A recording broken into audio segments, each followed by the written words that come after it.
Gostaria de saudar a você com a paz do Senhor Jesus. E vamos dar continuidade à nossa leitura do Evangelho de Lucas, capítulo 6. E vamos começar esta leitura a partir do versículo 27 e nos estenderemos até o 36. Ainda estamos na colocação de Lucas do Sermão do Monte, e este é um texto conhecido, mas ele coloca de uma maneira mais simplificada do que Mateus. Vamos lá. Lucas capítulo 6, versículo 27 em diante, a Bíblia Sagrada diz o seguinte: Mas a vós que ouvis, digo, amai a vossos inimigos, fazei bem aos que vos aborrecem, bendizei os que vos maldizem e orai pelos que vos caluniam. Ao que te ferir numa face, oferece-lhe também a outra. E ao que te houver tirado a capa, nem a túnica recuses. E dá a qualquer que te pedir, e ao que tomar o que é teu, não lhe o tornes a pedir. E como vós quereis que os homens vos façam, da mesma maneira fazei-lhe vós também. E se amardes aos que vos amam, que recompensa tereis? Também os pecadores amam aos que os amam. E se fizerdes bem aos que vos fazem bem, que recompensa tereis? Também os pecadores fazem o mesmo. E se emprestardes àqueles de quem esperais tornar a receber, que recompensa tereis? Também os pecadores emprestam aos pecadores, para tornarem a receber outro tanto. Amai, pois, a vossos inimigos.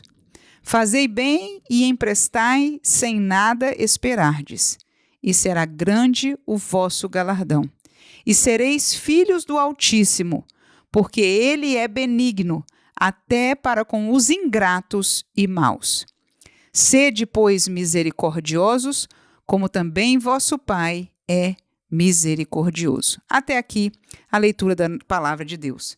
Queridos irmãos, como dissemos, este é um texto do conhecido Sermão do Monte. Logo depois das bem-aventuranças, Jesus começa a falar nesta primeira pregação pública acerca de realidades sobre o reino de Deus. Ele vem apresentar, começa a pregar sobre como viver o reino de Deus que ele estava trazendo para estar entre nós. E a vida e a vivência do reino de Deus teria uma dimensão, segundo ele começa a apresentar, mais profunda do que a lei de Moisés, aquilo que Deus antes houvera dado para o seu povo, a nação de Israel. A lei tinha um certo nível de exigência, mas você vai se lembrar comigo que no texto de Mateus, que é mais largo, mais amplo acerca da bem-aventurança, ele dizia, lembra-se que a lei diz isso? No entanto, eu vos digo, e ele dizia a mesma verdade moral desta lei, mas mais aprofundada, mais rigorosa. E nós entendemos que esta realidade só é possível porque o Espírito Santo hoje habita em nós. E quando eu leio este texto, em verdade eu fico muito constrangida, porque eu encontro que vivê-lo é para além do limite das minhas possibilidades.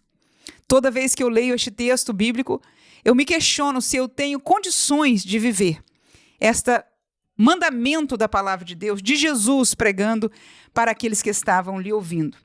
Por quê? Porque ele manda amar inimigos, alguém que abertamente quer o seu mal.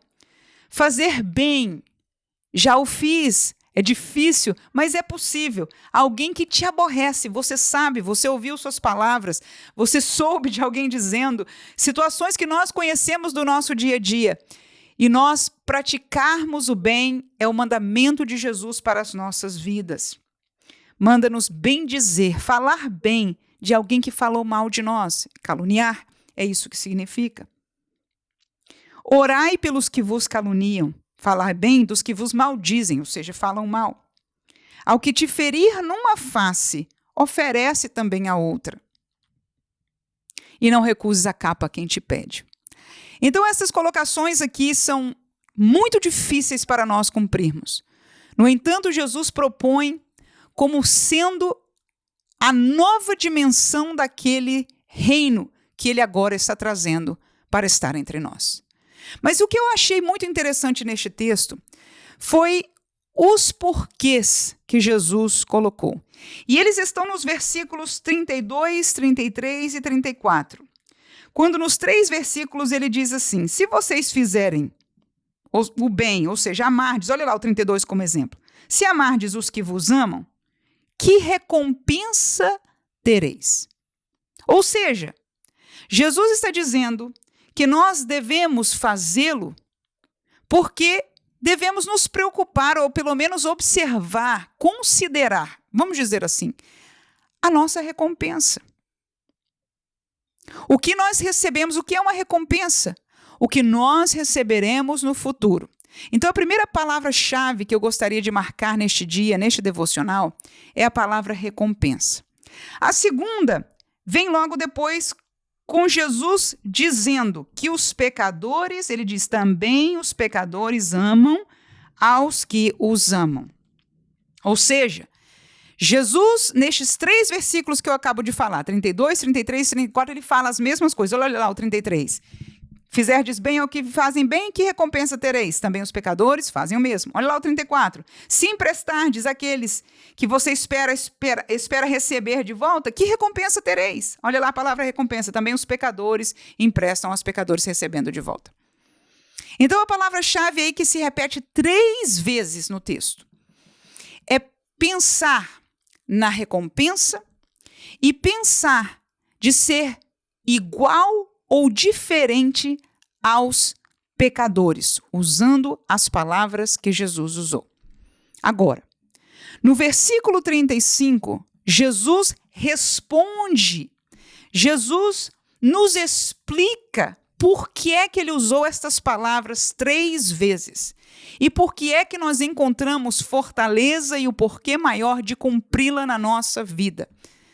No versículo 35, veja lá, ele diz: amai, pois, aos vossos inimigos.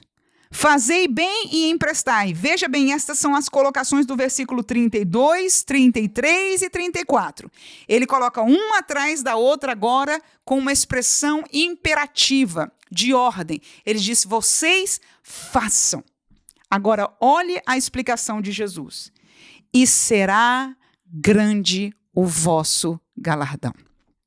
Nos 3 versículos ele pergunta: que recompensa tereis? Agora ele responde: façam isso e grande será o vosso galardão. Nos 3 versículos ele diz: se vocês fizerem somente para aqueles que vos fazem bem, vocês estão sendo igual aos pecadores. Agora veja o que diz o versículo 35. Ele diz: e sereis filhos do Altíssimo, porque ele é benigno até para com os ingratos e maus. Portanto, amai os inimigos, fazei o bem. Estou no 35. E emprestai sem nada esperardes, e sereis filhos do Altíssimo. Entendemos? Jesus disse: se nós fizermos, por exemplo, amarmos a quem nos ama, os pecadores também fazem. Se nós fizermos bem aos que nos fazem bem, os pecadores também fazem. Mas quando nós amamos a quem não nos ama, aos nossos inimigos, quando nós fazemos bem aos que nos fazem mal, quando nós emprestamos sem esperar receber de volta, e quando toca nessa área financeira é a que mais nos estremece, porque dizemos não temos nem condição, muitos de nós, por que não dizer a maioria? Mas Jesus nos manda fazer, obedecer pela fé, entrar na dimensão que ele agora propõe para aquele povo que estava ali, sofrido também. Vamos entender que eles estavam debaixo de Roma. A lei que foi em vigor muitos anos e gerações para o povo de Israel, agora estava atada pelo poder da mão de Roma. Eles não estavam na sua terra livremente para plantar, para correr, para usufruir do bem. Tinham que estar pagando impostos, estavam oprimidos por aquele reinado. No entanto, Jesus veio para abrir uma nova dimensão, para falar de uma realidade espiritual diferente. E esta realidade ele comandou, não no cumprimento metódico de uma lei, se você roubar isso, dê 4 tantos, faça assim, e etc., que era isenta do amor, era presa, mais do que tudo, numa obediência legal, correta, moral, mas legal. Agora Jesus traz uma nova dimensão e manda-nos a nós, desde eles que estavam escutando a Jesus ali, a nós que somos filhos do Altíssimo pela graça do Senhor. Ele diz amém aos que vos odeiam, façam bem a quem faça mal, empreste mesmo, ou até dizendo, sem receber, sem esperar receber de volta. Porque fazendo assim, vocês terão um grande galardão. E vocês serão chamados filhos do Altíssimo. E ele dá uma outra explicação. Por que o Altíssimo? Porque o Senhor, ele diz, é benigno. Mesmo para com os ingratos e maus. Ou seja, quando nós somos capacitados, quando nós... Não é capacitação, irmãos, é obediência. Quando nós cegamente, tendo pouca força, obedecemos esta palavra em nossas vidas, nós estamos sendo filhos do Pai Altíssimo. Estamos verdadeiramente cumprindo o que é ser filho de Deus, porque Deus é misericordioso. É o que diz o versículo seguinte. Neste 35 ele diz, Deus é benigno, ele é bom, ele faz o bem, mesmo aos maus e ingratos. Os maus e ingratos estão agindo assim para com Deus. E Deus ainda assim é benigno, faz o bem. O versículo que encerra a nossa leitura é: sede, pois, nós, misericordiosos, como também o vosso Pai. Ele está afirmando que Deus, o Altíssimo, é o nosso Pai. E Ele é misericordioso. E nós conhecemos bem a misericórdia do Senhor, porque Ele tem sido misericordioso para conosco. Foi muito grande e extensa a sua misericórdia quando nos amou, sendo nós pecadores, e nos transportou do reino das trevas para o reino de sua maravilhosa luz. E deu-nos o poder, como diz o texto de João, de sermos chamados filhos de Deus. Agora Jesus diz para estes que estão ouvindo, para estes que estão aceitando a sua mensagem, para estes que estão crendo pela fé, vocês são filhos do Pai Celestial, então amem, então façam bem, então emprestem, vivam numa dimensão diferente da do mundo, porque ele falou nos 3 versículos anteriores, fazer assim é o que o mundo faz, é o que os pecadores já sabem fazer.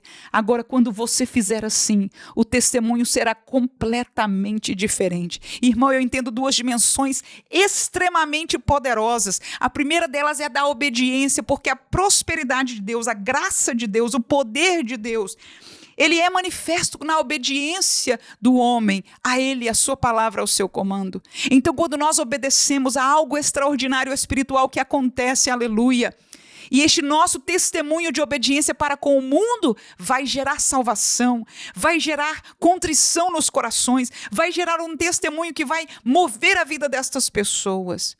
Mas no céu também haverá testemunho diante de todas as hostes do bem e do mal pela glória do Senhor. Nós estamos em obediência, estamos mostrando que nós somos filhos deste Pai Celestial, filhos do Altíssimo. Que o Senhor tenha misericórdia da minha vida. Sou fraca, tenho dificuldade muitas vezes, me estremeço diante deste texto, mas sei que é possível, porque pela graça do Senhor, Ele me fez filha do Altíssimo. E quando eu me lembro, sou lembrada aqui por Jesus, da sua misericórdia e da sua bondade para comigo, eu penso que eu posso estender, eu penso que eu posso agir pela fé e saber que ao testemunhar a glória desse Deus, Ele haverá de cuidar de mim, que você também possa encontrar fortaleza nesta palavra, para nós sermos a diferença ainda neste mundo de hoje. Eu creio que a palavra de Deus, que nós estamos lendo e meditando nela, e o poder do Espírito que trabalha ela em nossas vidas, nos dará ainda grandíssimos testemunhos, antes dos fins dos nossos dias, na nossa jornada aqui. Que Deus abençoe você neste dia, em nome de Jesus.